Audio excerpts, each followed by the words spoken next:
To का है 3.2 दो चार वाला रैखिक समीकरण मारेगा भी ठीक हो जाएगा अभी ये दो चार वाला रैखिक समीकरण है पकड़ो लवा देखिए इधर बकवास करना नहीं बीच बीच में बोलना मत पर ध्यान से एकदम सुनते चलना है दो चार वाला रैखिक समीकरण क्वेश्चन का नाम क्या है चैप्टर का दो चार वाला रैखिक समीकरण मतलब परिभाषा क्या होगा बताए थे हम तुमको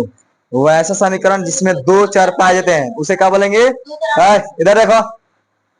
वैसा समीकरण जिसमें दो चार पाए जाते उसे क्या बोलते हैं दो चार वाला रैखिक समीकरण जैसे एग्जाम्पल में क्या होगा परिभाषा क्या बोला दो चार तुम्हारे यहाँ पे हो जाएगा 2x प्लस का 3y दो चार है ना इसमें x भी है और y भी है ठीक है ना तो हमारा क्या हो जाएगा दो चार वाला रैखिक समीकरण। अब इसके बाद आता है तुम्हारा समीकरण समीकरण क्या होता है ये भी बता दिए जी ठीक है ना समीकरण मैंने दो वस्तुओं के बीच तुलना करना क्या कहलाता है जी समीकरण। जैसे एग्जांपल में देखो यहाँ बता रहे सुनो तुम्हारा हो जाएगा यहाँ पे 4x प्लस का 10 2x प्लस का 20 ठीक है तो हमारा देखो चार राशि एक तरफ आएगा ना और चार राशि एक तरफ जाएगा तो तुलना करना है कि नहीं तो हमारा क्या हो गया ये समीकरण ठीक है देखो इधर तुलना कर रहे हैं ना मान तुम्हारा चर राशि एक तरफ आएगा और अचर राशि दूसरे तरफ तो तुम्हारा 4x में से 2x घटाइए फिर 20 में से 10 घटाइए तो 4 में से 2 गया 2x आ गया 20 में से 10 गया 10 फिर इसको हम लोग डिवाइड कर देंगे x पर 10 बाई का 2 तो आगे x समान कितना आ गया हमारा 5 ये तो बताने के लिए परिभाषा एग्जाम्पल 2 हो गया ठीक है लेकिन अब फॉर्मूला समझना है इसमें 3 फॉर्मूला है जी पहला फॉर्मूला क्या बताया प्रतिच्छेदी फॉर्मूला ठीक है फॉर्मूला क्या होगा इसका a1/a2 b1/b2 तो देखो इसका एग्जांपल क्या होगा 2/2 और 3/4 कुछ भी हो जाएगा जो लिखे वही होगा कहने मतलब कि a और b बराबर जब नहीं हो तो उसका नाम क्या होगा प्रतिच्छेदी कितना हल होगा एक हल या फिर अद्वितीय हल ठीक है हंसो मत पकलोनी नहीं इधर देखो अब संपाती ठीक है संपाती का सूत्र क्या होता है कि इसमें तीनों बराबर रहेगा भाई संपाती में क्या होता है a1/a2 b1/b2 c1/c2 इसका नाम क्या होगा संपाती इसमें कितने हल होंगे अनेक हल ना जी संपाती माने क्या होता है देखो तीनों बार इसमें कहीं नोट नहीं लगा है ना तीनों बराबर है तो तीनों बराबर का मतलब देखो एग्जांपल में क्या होगा 2/2 कर लिए 2/2 कर लिए फिर 2 घटा भी देते हैं तो हमारा 1/1 बराबर 1 आ रहा ना तीनों बराबर है कि नहीं इसका नाम क्या होगा संपाती कितना हल अनेक हल की वजह क्योंकि ए बी सी तीनों क्या हमारा इक्वल एकदम बराबर है इसलिए इसका नाम क्या पड़ा है संपाती और हल पूछे कितना हल अनेक हल प्रतिच्छेदी में एक हल या फिर अद्वितीय हल फॉर्मूला क्या होगा प्रतिच्छेदी का a1/a2 not equal to b1/b2 पूछेंगे अभी हम पहले बता दे दो बार बता रहे पूछेंगे। अब तीसरा देखो तीसरा यहाँ पे पूछता है तीसरा है तुम्हारा ठीक है ये हो गया तुम्हारा पहला और ये हो गया तुम्हारा दूसरा इधर देखो तीसरा है तीसरा क्या होगा समानांतर ठीक है ना एकदम ये भी बहुत इजी है समानांतर में देखो समांतर का फॉर्मूला क्या होता है इसमें b1/b2 not equal to c1/c2 ठीक है ना जैसे तुम्हारा प्रतिच्छेदी में क्या है a और b बराबर नहीं है ना वैसे ही तुम्हारा समानांतर में क्या है b और c बराबर नहीं है ठीक है जैसे मान लो यहाँ पर हम दे देंगे 2/2 और इधर देते हैं 4/6 क्या ये बराबर है जी इधर तो बराबर मिल रहा है लेकिन इधर नहीं मिल रहा है हमको किससे काम है बी और सी से काम मतलब है ना तो हमारा बी और सी बराबर नहीं है जब ये बराबर होता तो गलती होता है लेकिन बराबर नहीं तो हमारा नाम क्या होगा इसका नाम समानांतर कितना हल होगा कोई हल नहीं क्या होगा जी कोई हल नहीं है कोई हल नहीं है याद रहेगा सब ये चलो लिखो जल्दी से लिखो सर कॉपी दो उसको दो कॉपी दो टीचर मत बनो रैखिक समीकरण फिर उधर का देख तुम बोर्डो पे क्या देखता है तुम मिली तरह लगाता गर्दे का मिली है बरा दिया प्रतिस्थापन विधि ना जी और कौन सी विधि दिया है प्रतिस्थापन विधि से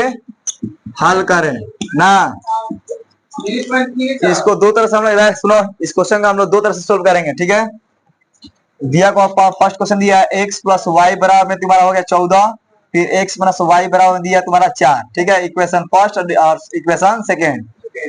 इधर दूसरा नियम और इधर दूसरा नियम करेंगे फिर इसी को लिखते हैं दोबारा x प्लस वाई बराबर में तुम्हारा हो गया 14 x प्लस वाई बराबर तुम्हारा कितना हो गया 4 एक तुम्हारा देखो इस यहाँ पर भी प्लस है यहाँ पर भी प्लस है नीचे लगा देंगे माइनस ठीक है घटाने के लिए फिर यहाँ पर प्लस है नीचे लगा के माइनस और ये बराबर है तक घटा दिए और ये प्लस लगाएंगे प्लस माइनस प्लस लग गया एक वाई और एक वाई कितना वाई 2y किए ये दूसरा विधि है उधर नहीं करना है प्लस माइनस प्लस करना है समझी प्लस माइनस माइनस नहीं करना है प्लस माइनस प्लस हो गया और देखो नीचे माइनस से घटाएंगे तो 14 में से 4 गया 10 तो y यहीं पे रखो और 10 ऊपर गया, 2 नीचे, 2 पाँचे y का मान कितना आ गया तुम्हारा, y का मान आ गया 5। और y के मान को समीकरण 1 में रखेंगे, y के मान को समीकरण 1 में रखते हैं, फिर 2 में रखो, बात एक ही रहेगा। ठीक है, तो 1 में रखते हैं y, यहाँ पे लिखेंगे y के मान को समीकरण 1 में रखने पर। ठीक है, पहला इक्वेशन लिखेंगे हम लोग, x प्लस वाई बराबर में तुम्हारा हो गया 14, y का मान कितना है 5, x प्लस 5 बराबर में तुम्हारा हो गया 14, x यहीं पर रखो, प्लस में 5 है, इसको इक्वल को धले माइनस ना हो जाएगा, 14 में से 5 गया 9। अगर इसको प्रूव करना है कि हमारा जो 9 और 5 आया है क्या 14 के बराबर है, प्रूव करके देख लेना है। यहाँ पे लिखेंगे x प्लस वाई बराबर में 14, पहला इक्वेशन लिख दिए, x का मान हमारा कितना है 9 है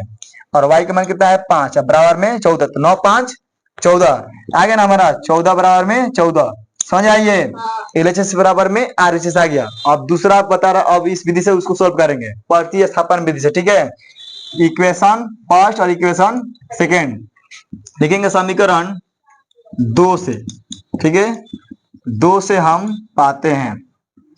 1 से भी कर सकते हैं, 2 से भी कोई दिक्कत नहीं है। तो पहले 2 बोले तो दूसरा समीकरण यहाँ पे लिखेंगे, x माइनस वाई बराबर में कितना हो गया 4, माइनस में y है तो बराबर को उधर भेजो, कितने किस में हो जाएगा प्लस में, तो x बराबर में y प्लस का 4,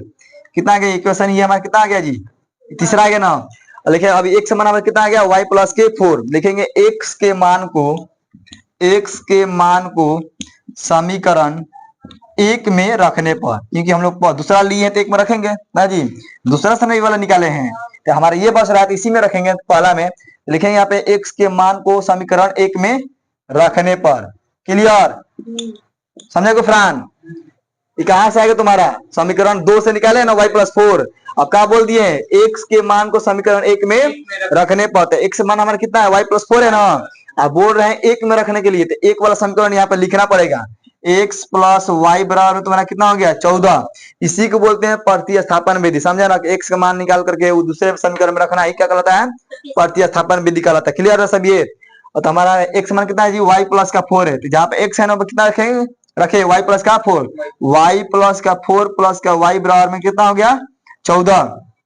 एक y कितना हो गया 2y, अब प्लस में 4 बराबर में 14, प्लस में 4 है ना उधर भेजो, माइनस हो गया 2y बराबर में 14 माइनस 4 कितना आएगा जी यहाँ पे 10, y यहीं पर रखो 10 बटा का 2 कटा है तो y का मान कितना आ गया 5, आ गया ना y का मान 5। फिर देखो y के मान को समीकरण हम लोग 1 के 2 में रख देते हैं, हम 2 में रख रहे हैं ना, अभी तो 1 में रखे थे। फिर यहाँ पे लिखेंगे y के मान को समीकरण